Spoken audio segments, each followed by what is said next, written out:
ऐं ग्लौं दोषदायै नमः ॐ ऐं ग्लौं दोषकृते नमः ॐ ऐं ग्लौं अधनायै नमः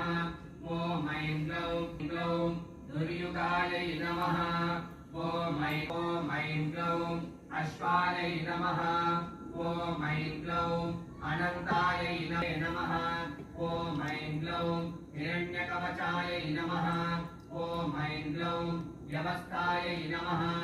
ॐ ऐं ग्लौं व्यवसायिकायै नमः ॐ ऐं ग्लौं ईशनन्दायै नमः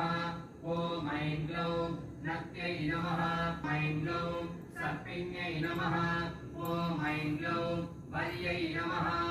ॐ ऐं ग्लौं सुधायै नमः ॐ ऐं ग्लौं विश्वसखाविन्यै नमः।